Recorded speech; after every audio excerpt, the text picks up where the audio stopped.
Bismillahirrahmanirrahim. Assalamualaikum warahmatullahi wabarakatuh.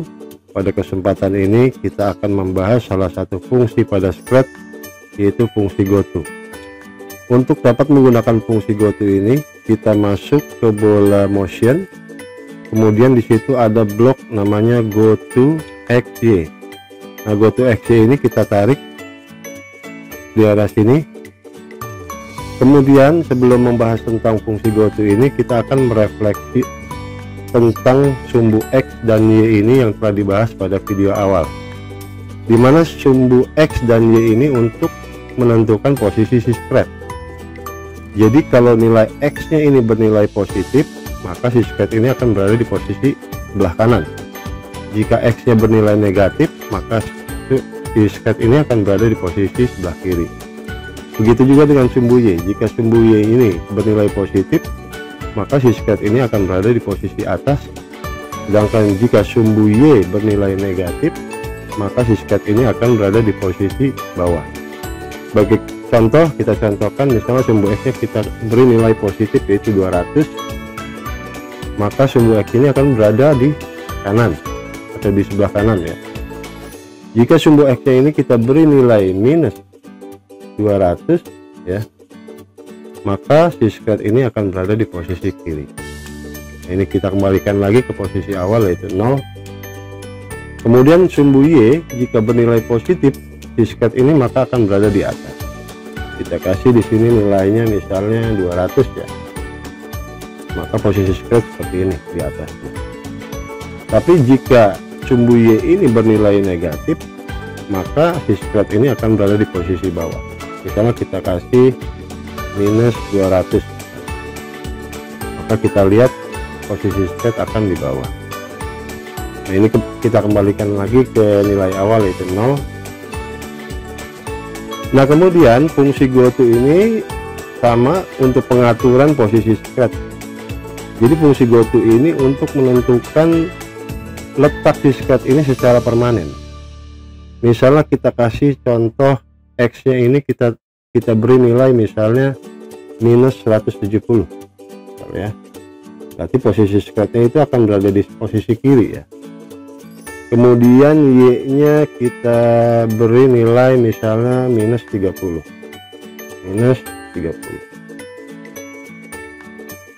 Ya, seperti ini. Nah, ketika blok GoTo nya ini kita klik satu kali, maka posisi Scratch berada di posisi ini ya. Kita lihat sumbu X Y nya. X nya bernilai minus 170, Y nya bernilai 30. Berarti yang kita berikan di fungsi GoTo ini sama dengan yang di sumbu ini ya. Nah, untuk lebih jelasnya kita geser posisi si Scratch ke arah acak, misalnya ke sini. Nah, ketika blok GoTo nya ini kita tekan, maka dia akan kembali ke posisi minus 170 dan Y nya 30. Contoh, kita klik satu kali blok GoTo nya, nah maka dia akan kembali seperti ini. Sekarang kita akan kembangkan fungsi GoTo ini dengan fungsi kondisi if. Jadi kondisinya begini, jika si Scratch ini menyentuh pembatas, maka si Scratch ini akan kembali ke posisi X nya minus 170, Y nya minus 30. Maka di sini kita persiapkan blok-bloknya. Kita masuk dulu ke bola event, kemudian di situ ada fungsi when click. Nah, when click ini kita tarik. Kemudian fungsi yang kita gunakan lagi ada motion. Di situ ada fungsi move. Nah, fungsi move ini kita tarik lagi.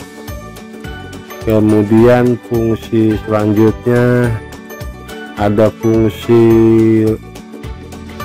di situ kita masuk ke bola loop.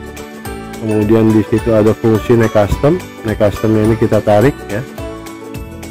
Kemudian fungsi berikutnya kita masuk ke bola control. Di situ ada fungsi forever ya. Forever ini kita tarik. Kemudian white nya juga kita tarik ya. White ini kita tarik. Kemudian ada lagi fungsi satu lagi, bentar, fungsi apa nih? Nah, mungkin cukup begini dulu ya. Nah, ini kita masukkan forevernya di sini, kemudian block move-nya kita masukkan ke sini, next custom-nya kita masukkan di bawah move, kemudian white-nya kita masukkan di sini ya. Oh, satu lagi fungsi if ya. Fungsi if itu kita masuk kepada bola kontrol ya. Di situ ada fungsi if, kita tarik fungsi if-nya. Nah, fungsi-fungsi ini udah pernah kita bahas di video awal ya. Jadi kondisinya begini, jika ini pakai if ya, jika si scratch ini menyentuh pembatas, maka dia akan kembali ke posisi go to, X-nya minus 170, Y-nya minus 30.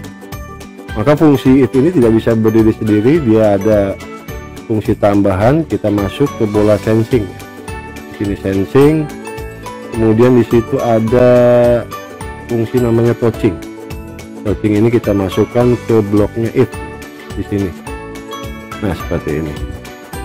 Nah, kemudian pada touching itu ada tombol panah ya, panah kecil, kita rubah menjadi add itu adalah pembatas. Nah, kita masukkan go to-nya ini pada fungsi if. Nah, seperti ini. Kemudian fungsi if-nya ini kita masukkan ke bola ke blok forever. Nah, seperti ini. Nah, ketika kita jalankan dengan menekan tombol bendera hijau, maka yang terjadi adalah seperti ini. Nah, ini jalannya agak lambat ya, kita percepat aja, kita matikan dulu pengulangannya, kita kasih weight-nya misalnya 0,1 ya, 0,1 ya. Kemudian kita jalankan kembali dengan menekan tombol bendera hijau, dia akan berjalan seperti ini. Ketika dia menyentuh, nah, dia akan kembali seperti itu. Nah, ketika dia menyentuh lagi, dia akan kembali. Nah, ini kita stop dulu. Untuk lebih jelasnya kita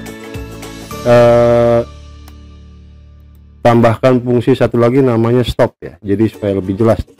Adanya di bola kontrol, kemudian di situ ada stop all. Nah, stop all ini kita tarik, kita taruh di bloknya if nih. Jadi gini maksudnya, jika si scratch ini touching itu menyentuh pembatas gitu ya, maka dia akan kembali ke posisi X nya minus 170, Y nya minus 30, kemudian dia akan berhenti, stop gitu. Nah, ini kita jalankan nih dengan menekan tombol bendera hijau. Nah, seperti ini, dia akan berhenti seperti itu. Nah, kalau kita jalankan lagi, kita ulang, kita klik bendera hijaunya, maka si scratch ini akan berjalan. Ketika menyentuh, dia akan berhenti. Nah, seperti ini kira-kira fungsi daripada go to. Selanjutnya kita akan mempelajari salah satu fungsi tambahan, yaitu fungsi glide. Fungsi glide ini bisa kita lihat pada bola motion. Kita masuk dulu ke bola motion, kemudian di situ ada fungsi namanya glide 1 ya, kemudian set to X dan Y ya. Nah, seperti ini kita masukkan fungsi glide nya. Nah, fungsi glide ini sebetulnya sama dengan fungsi move ya. Jadi fungsi glide ini untuk memindahkan posisi si scratch secara permanen. Tetapi fungsi glide ini ada efeknya itu meluncur atau disebutnya menggelinding gitu ya. Jadi perpindahan posisinya dia dengan cara meluncur atau bahasanya menggelinding gitu ya. Contohnya misalnya fungsi go to nya ini kita tarik nih, seperti ini ya, kita tarik, kemudian fungsi glide ini kita masukkan ke sini. Nah, nilainya kan tadinya minus 170 ya, minus 170, kemudian Y nya 30 gitu ya. Kemudian stopnya kita masukkan ke sini. Nah, kita lihat efek daripada fungsi glide ini, kita jalankan. Jadi ketika dia menyentuh tembok atau menyentuh pembatas, nah dia akan menarik seperti ini, jadi meluncur atau menggelinding, rasanya menggelinding ya. Kemudian kalau kita jalankan kembali, ketika dia menyentuh pembatas, dia akan meluncur seperti ini. Nah, dia akan berhenti. Nah, pada glide ini ada nilainya satu ini artinya durasi waktu peluncurannya gitu. Kalau 1 dirasakan terlalu lambat luncurannya, kita bisa merubah pada satu ini menjadi 0,1. Ini kita rubah misalnya menjadi 0,1 ya, 0,1. Maka kita lihat reaksinya, kita jalankan pengulangannya dengan menekan tombol bendera hijau. Nah, ketika dia menyentuh batas, nah maka akan seperti ini, cepat gitu ya. Nah kalau stopnya ini kita tarik, kita hilangkan, lalu kita jalankan bendera hijaunya, maka akan seperti ini, dia akan mengulang terus tanpa berhenti. Nah seperti ini, jadi waktu luncurnya itu cepat gitu ya. Nah seperti ini. Demikian daripada fungsi glide ini. Untuk fungsi-fungsi berikutnya yang perlu kalian coba nanti, kalian masuk ke bola motion, kemudian di situ ada fungsi go to random position, nah yang ini, dan fungsi glide sama dia random position. Nah kedua fungsi ini dia hampir sama seperti yang kita bahas, cuma bedanya mungkin ketika dia menyentuh pembatas ya, si skate ini menyentuh pembatas, maka si skate ini akan berpindah kepada posisi acak karena sifatnya random gitu. Random position. Go to nya juga sama seperti yang kita bahas ini, tapi dia akan bergerak pada posisi random atau posisi acak. Nah untuk video kali ini pembahasan fungsi glide dan go to semoga bisa dipahami. Untuk selanjutnya kalian bisa mengikuti dan tonton terus videonya.